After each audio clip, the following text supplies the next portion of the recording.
In this session, we are discussing about model number 5 of AIIP, which is finance analysis and economic analysis. When we see finance analysis and economic analysis, we think both are same, but actually there is a difference between finance and economic analysis. Now there are certain costs which are related to projects. Now what are those costs? First is fixed cost. As the name indicates, fixed. This cost does not change throughout the life cycle of the project, or it is known as independent of time. For example, if you buy a license copy of any software or commencing a new building, so whatever we are investing, that is dead investment, that is known as your fixed cost. Then we have variable cost. It means increase or decrease during the life of project. It is time dependent. So, for example, changes in the material or labor pay rate during the life cycle of the project. Then we have direct cost.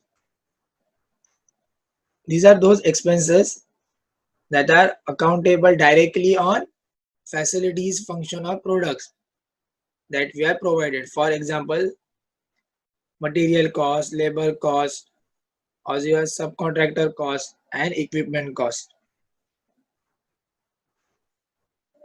Now what is invalid cost? The cost that is not directly accountable for facilities or product. It can either be fixed or variable. Those costs are personal cost, security cost, or administration cost. And last type of cost is sunk cost. So those are have been incurred in a project but have not produced value towards the project objectives. Like we have some objectives. So the cost which is not proceed the value towards your objectives, these are known as what sunk cost. For example, money spent on rent, electricity, and water bill, maintenance, etc. are known as what your sunk cost. What is financial analysis? Now, the process of discovering economic facts about an enterprise or project on the basis of what? Interpretation of financial data. So, financial data from the past interpreted what will be the expenses in future. Then it seeks to look at the capital cost, operating cost, and operating revenue. The revenue you will be generating, and it can provide an insight into two important areas, that is return on investment and soundness of the company's financial position. So how sound you are while proceeding for a particular project. Now what are its significance or importance? So it is in effective concern with the development of financial profit of the project. The purpose is to find out whether the project is attractive enough to secure funds needed. For example, if we carry out this particular project, whether we'll give the profit or not. That can be found out by using financial analysis. Then it will be able to generate enough economic values to achieve the objectives for which it is implemented. So whenever we were starting any project, we have some objectives. So we can recognize whether these objectives are satisfied or not. Then comes economic appraisal. Now what is economic appraisal? It is an effective analysis of cost and benefit of project in such a way that project objectives can be met. To evaluate overall impact of a project on improving the economic welfare of country. So it is not individual. Now in next slide, here. This is very important slide where you will get a clear idea between economic analysis and financial analysis. The criteria are given on the left on which we are differentiating economic analysis and financial. So at the viewpoint, economic analysis is done for society as a whole, where the financial analysis is done for individual. Then the objectives are increase in welfare, and for financial analysis is increase in income or output. The benefit point of view, it will increase in welfare include monetary revenue, while the financial analysis focus on monetary revenue only. Then the important is value, net charge in welfare, whereas financial analysis is net charge in monetary revenue only. So these are some points on the basis of which you are differentiating economic analysis and financial analysis. So summary will be financial analysis done for the individuals or the individual company, whereas the economic analysis is done for the whole society. What will the impact of that particular project on economy of the country or the social. Now next slide is profitability. What is profitability? It is a cash balance or amount left from revenue after subtracting all expenses. Now to find out profitability, there are certain terms. The first term is payback period. Now what is payback period? Initial investment upon net cash flow per period. Now what happens sometimes cash inflow are uneven. For every year cash flow is different.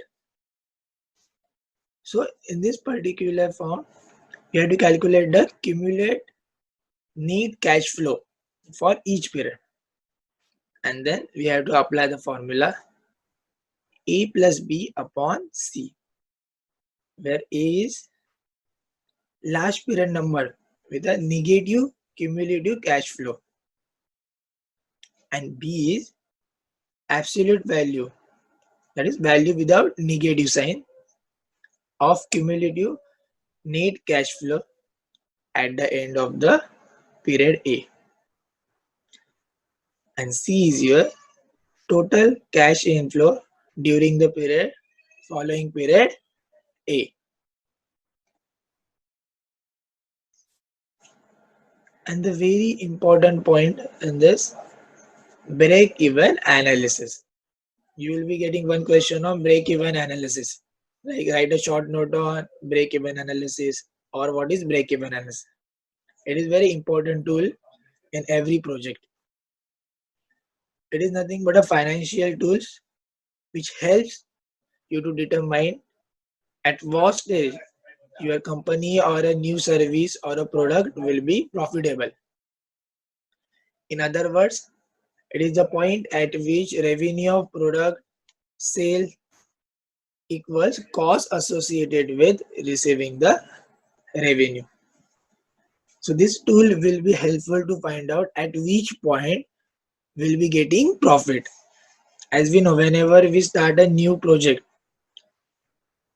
at first time we have to go through the losses, and one point come, as you can see in this figure, the black point which represents break-even point.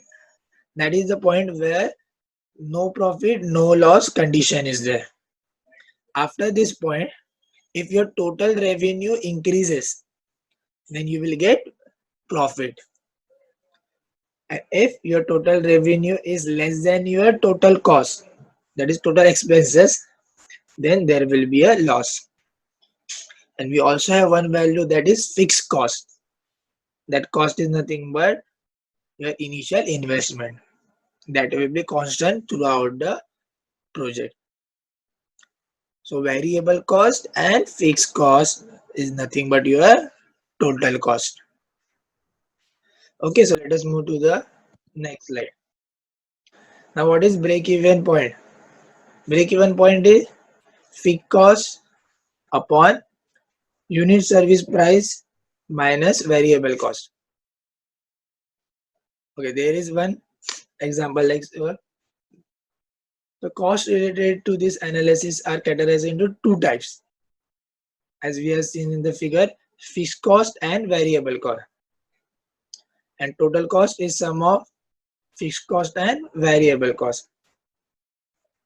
The formula to find out total revenue, TR, is your revenue generated for each unit of service into number of units of service produced, and VC is equal to cost into number of units service produced.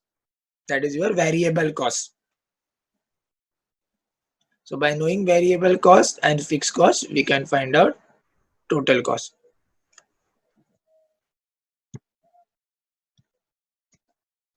What are the advantages and disadvantages of break-even analysis? So advantages are relatively simple and used by most of the entrepreneurs. It explains the relationship with fixed, variable cost and returns. So in one figure only or one graph only, we can understand what is fixed cost, variable cost, and what are the returns. Responsible for understanding the behavior of profits relation to outputs. And it helps entrepreneur to understand risk factor involved in startup. And the disadvantages of this tool is it is unrealistic assumptions that sale price are constant at all level of output. As we have seen, we assume that the sale price is same. And it assumes production and sales are same, which is also not possible because it will be fluctuating. Then break-even charts may be time consuming to prepare, and it serves as planning aid rather than decision tool. So it is useful for planning only. It can apply to a single product, and most business sales several products so that it is difficult to calculate. As we know, if we have a company, we have different products. So this method is useful for only single product. So these are some advantages and disadvantages. Moving on to the next slide is internal rate of return, which is known as IRR. The rate which equates present of the net cash inflows with the aggregate present value of cash outflows of a project is known as what? Internal rate of return, IRR. IRR is also a tool similar to your NVP, net present value. So both tools are useful to find out whether the project should be accepted or not. So acceptance rule is the project is accepted if IRR is more than cost of capital or the cutoff rate or the opportunity cost of capital. It means IRR, which is indicated by small r, should be greater than K. K is your cost of capital. Then we have to reject the project if IRR is less than K, and it may be accepted or rejected if R is equal to K. Now, what is the relation with NVP and IRR? So, whenever you are comparing two or more projects, we have to give the ranking to the projects. Rank is given in the manner of descending order, so that when IRR is more than K, NVP will be positive. Net present value will be positive. If your internal rate of return is less than K, K is your cost of capital, then NVP will be negative. And when IRR is equal to K, your net present value will be 0. So this relationship is very important. IRR actual formula is lowest rate plus positive NVP upon total difference in NVP. As we know, NVP can be positive or negative. So we have to find out total difference in NVP into difference in rates. So by using this, we can find out internal rate of return. This is generally useful when we don't know the rate of return and we have to find out the rate of return by knowing two values. Hope you understand this much. Now moving further, what are the advantages and disadvantages of this tool? Now the merits are, this is a popular method of appraising projects since it is in a percentage form. Comparison of IRR with cost of capital or cutoff rate is very easy. Then recognition the time value of money. It considers profitability of project during the entire period of time. And it consists with the stakeholders wealth maximization objective. And the demerits are, there are different methods of computing IRR and each method may give different internal rate of returns. So this is the main disadvantage. And in certain mutual exclusive projects, it may give some wrong conclusions. So each method has its merits and demerits. And this is the last method, which is your benefit cost ratio. A benefit cost ratio, or it is also known as cost benefit ratio, is another criteria for project investment and is defined as present value of the net positive cash flow divided by the net negative cash flow. So benefit cost ratio is equal to present value of net positive cash flow upon present value of net negative cash flow. Now the project assessment is very important, whether to accept or reject the project. If your benefit cost ratio is greater than 1, then project is economically satisfied. If it is equal to 1, the economic break-even of the project is similar to other project with the same discounted rate or rate of return. Means the rate of return is same, and if your benefit cost ratio is less than 1, the project is not economically satisfied. So whether the project is satisfactory or not to invest in it, we can go through the benefit cost ratio analysis. So in this lecture, we have discussed about what is economic analysis, what is financial analysis, its difference, then what is profitability, what is payback period, what is your break-even analysis, then what is IRR, and what is benefit cost ratio. Thank you.